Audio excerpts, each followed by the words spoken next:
اللہ تبارک و تعالیٰ نے قرآن کریم کے اندر ارشاد فرمایا وَمَا خَلَقْتُ الْجِنَّ وَالْإِنسَ إِلَّا لِيَعْبُدُونَ۔ اس آیت کے اندر مجھے آپ حضرات کے سامنے تین باتیں عرض کرنی ہیں، ان تینوں کو سنیں اور سن کر ان پر عمل کرنے کی نیت کر کے یہاں سے جائے۔ پہلی چیز اس آیت میں ہمیں سیکھنی ہے کہ اللہ تبارک و تعالیٰ نے انسانوں کو تو پیدا فرما دیا، لیکن تین چیزوں کا ہمیں علم ہونا چاہیے۔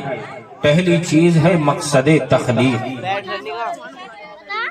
یعنی انسان کو یہ پتہ ہونا چاہیے کہ انسان کو پیدا کیوں کیا گیا ہے، اسے اپنے مقصد تخلیق کو جاننا ہے۔ مقصد تخلیق کو جاننے کے لیے زیادہ غور اور فکر کرنے کی ضرورت نہیں ہے۔ کیوں؟ اس لیے کہ اللہ نے قرآن میں خود ارشاد فرما دیا وَمَا خَلَقْتُ الْجِنَّ وَالْإِنسَ إِلَّا لِيَعْبُدُونَ، کہ میں نے جنات اور انسانوں کو پیدا کیا تاکہ وہ میری عبادت کرے۔ یہ ہمارا مقصد تخلیق ہے، پیدا کرنے کا مقصد ہے۔ دوسرا مقصد ہمیں جاننا ہے کہ مقصد تخلیق کو ماننا صرف جاننے سے کام نہیں چلتا، کیونکہ مکہ المکرمہ کے اندر بہت سارے کفار جانتے تھے کہ اللہ کے نبی سچے ہیں، نبی برحق ہے، لیکن مانتے نہیں تھے۔ تو معلوم یہ ہوا کہ صرف جاننے سے کام نہیں چلے گا، جاننے کے ساتھ ساتھ اس کو ماننا بھی ہے۔ ہمیں ماننا کیا ہے کہ اللہ نے ہمیں پیدا کیا ہے۔ کیوں پیدا کیا ہے؟ تاکہ ہم اس کی عبادت کریں۔ اور تیسری چیز کیا ہے؟ مقصد تخلیق کے مطابق اپنی زندگی کو گزارنا۔ اپنی زندگی کو گزارنے کا مطلب کیا ہے؟ مقصد تخلیق یہ ہے کہ اللہ نے ہمیں پیدا کیا تاکہ اس کی عبادت کے مطابق اپنی زندگی کو گزار دے۔ اللہ نے جو زندگی دی ہے اس کے احکام شریعہ کے مطابق گزارے، علماء اکرام جو بتاتے ہیں ان کے مطابق گزارے، نمازوں کی پابندی کرے، زکوٰۃ کو ادا کرے، حج اگر فرض ہے اس کو ادا کرے، حلال اور حرام کی تمیز کو سیکھے، زندگی کیسے گزارنی ہے اس پر عمل کرے۔ اگر اس پر ہم کھرے اتر گئے تو سمجھ لیجئے کہ دنیا کے اندر بھی کامیابی ہے اور آخرت کے اندر بھی کامیابی ہے۔ لیکن میرے بزرگوں، اگر ہم اس پر نہ اتر سکے اور ہم نے اپنے مقصد تخلیق کو جان تو لیا اور مان تو لیا، لیکن اس کے مطابق اگر اپنی زندگی کو نہ گزارا تو آپ سمجھ لیجئے کہ کل قیامت کے دن کچھ ہمارے کام آنے والا نہیں ہے۔ کیوں؟ اس لیے میرے بزرگوں، اگر ہم میں سے اگر کوئی 5 وقت کی نمازیں پڑھ لے، کچھ تھوڑی موڑی عبادت کر لے، تو ہم سمجھنے لگتے ہیں کہ ہم تو بڑے دین کے ٹھیکیدار ہیں۔ میرے بزرگوں، آؤ میں آپ کو سمجھاتا ہوں اور بتاتا ہوں کہ ہم کتنی عبادتیں کرتے ہیں۔ اللہ نے کیا فرمایا؟ میں نے پیدا اس لیے کیا تاکہ میری عبادت کرو۔ پیدا کرنے کا مقصد یہی ہے۔ اب سمجھو کہ ہم عبادت کتنی کرتے ہیں، ایک انسان کتنی زندگی اپنی یہاں گزارتا ہے، کتنے سال زندہ رہتا ہے۔ کوئی 50 سال رہ لیا، کوئی 60 سال، 70 سال، 80، 90 پہنچ جائے، بڑی دور کی بات ہے۔ آؤ اللہ کے نبی علیہ السلام کی حدیث اٹھا کر کے دیکھو۔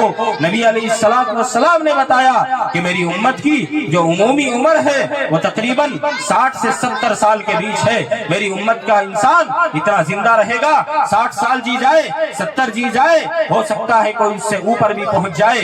لیکن میرے بزرگوں، آئیے اس عمر کو دیکھیں جو نبی علیہ السلام کی ہے۔ میرے اور آپ کے نبی 63 سال کی زندگی یہاں گزار کر کے گئے ہیں۔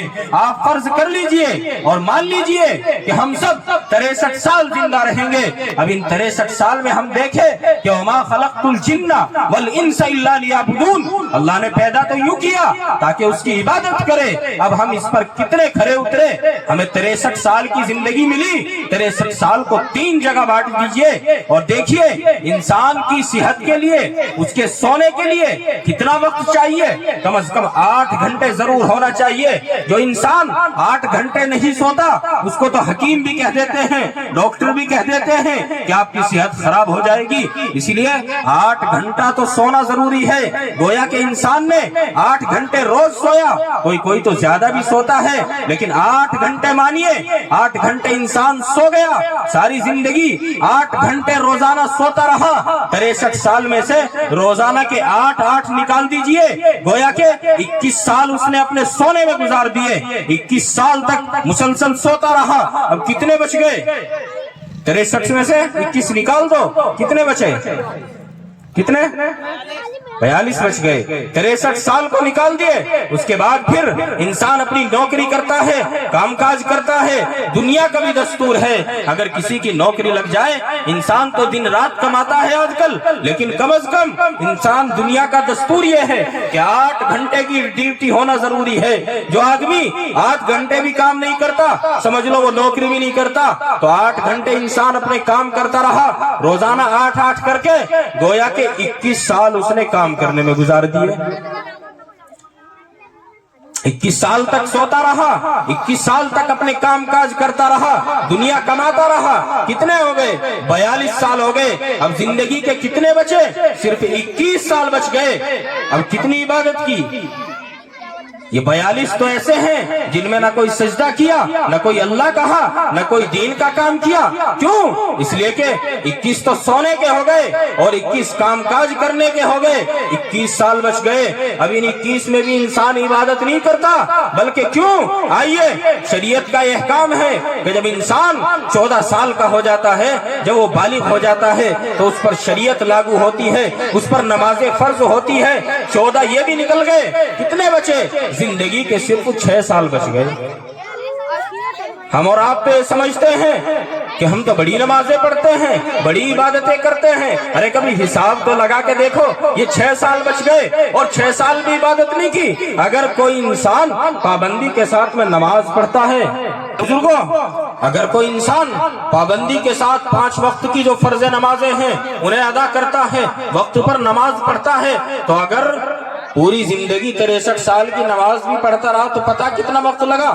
ایک دن کی نماز میں کم از کم 50 منٹ لگ جائے گی۔ ایک وقت کی نماز اگر سنتوں کے ساتھ پڑھ لے، ایسی نہیں جیسے آپ پڑھتے ہیں کہ 8 دن میں ایک مرتبہ جمعہ کی نماز کے لیے گئے، جب امام صاحب نے اللہ اکبر کہا، نماز میں جا کے لگ گئے، اس کے بعد سلام پھرا، دعا کی بھی فرصت نہیں ہے، اب مسجد سے نکلے، ٹوپی مسجد کی تھی، مسجد میں رکھ دی اور فوراً مسجد سے باہر چلے گئے۔ یہ نماز پڑھنا کوئی نماز پڑھنا نہیں ہے۔ اگر انسان پابندی کے ساتھ، شریعت کے مطابق، سنت کے ساتھ میں نماز پڑھتا ہے، روزانہ 5 وقت کی ادا کرتا ہے، تو تقریباً میرے حساب کے مطابق صرف پوری زندگی کے اندر 2.25 سال ایسے گزرے ہیں جو اس نے نماز پڑھی ہے، عبادت کی۔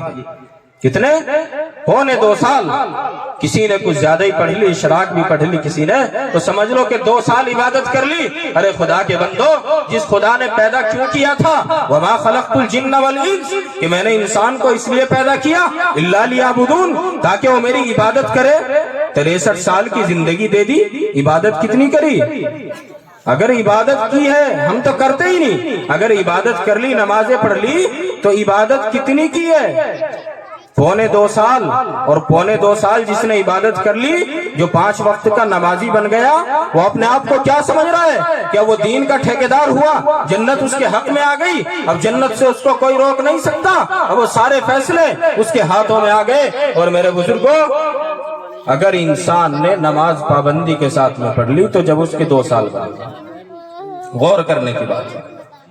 ہم تو پڑھتے ہی جب ہے کہ ایک ہفتے میں ایک مرتبہ چلے گئے، بہت سے کبھی جمعہ بھی چھوڑ دیا، کبھی کسی نے جمعہ پڑھ لیا، اگر جمعہ بھی نہیں پڑھا تو کبھی سال میں عید کی نمازیں پڑھ لی۔ ورنہ میرے بزرگوں بتاؤ، یہ جمعے کے اندر جو مسجدیں بھر جاتی ہے، یہ نمازی کہاں سے آئے؟ کوئی دوسرے گاؤں سے چل کر آ گئے، کہیں اور سے آ گئے، خدا نے کوئی دوسری مخلوق پیدا کر دی؟ نہیں، بلکہ انہی گھروں سے نکل کر کے آئے ہیں۔ باقی کہاں ہیں؟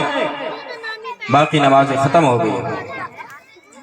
یہی وجہ ہے کہ ہماری زندگی دنیا میں بھی خراب اور آخرت میں بھی خراب۔ عبادت ہم نہیں کرتے، اللہ کو ہم نہیں مانتے، زبان سے ہم اپنے آپ کو کیا کہتے ہیں؟ ہم مسلمان کہتے ہیں، اور خدا نخواستہ کسی نے تھوڑی سی عبادت کر لی تو وہ اللہ کا بڑا ولی بن گیا، وہ اللہ کا بڑا خاص بندہ بن گیا، اب اس سے کوئی نہیں بچتا، نہ کوئی عالم بچتا، نہ کوئی حافظ بچتا، نہ کوئی بڑے کو دیکھتا، نہ کوئی چھوٹے کا دیکھتا، وہ تو اس چیز کی فکر میں ہے کہ اب تو نماز پڑھنے لگا اور عبادت کرنے لگا۔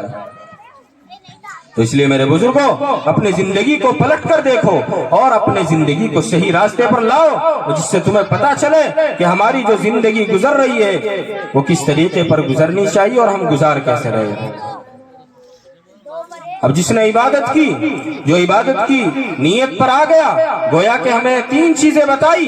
ایک یہ کہ انسان اس چیز کو جانے کہ اللہ نے پیدا کیا، اس چیز کو ہم نے جان لیا۔ دوسرا یہ کہ اللہ اس چیز کو دل سے مانے، زبان سے اقرار کرے کہ اللہ نے ہمیں پیدا کیا، محمد اس کے سچے رسول ہے، اس کو ہم نے مان لیا، زبان و دل سے اقرار کر لیا۔ تیسری چیز کیا ہے کہ اس کے مطابق زندگی کو گزارنا، لیکن ہماری زندگی اس سے پیچھے ہے، ہماری زندگی اس کے مطابق نہیں گزرتی،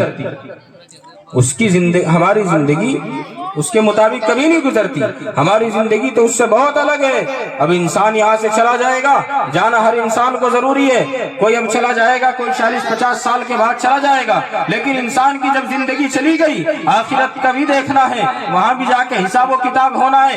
اب وہاں کا دیکھو کہ وہاں مغفرت اور بخشش کیسے ہوگی۔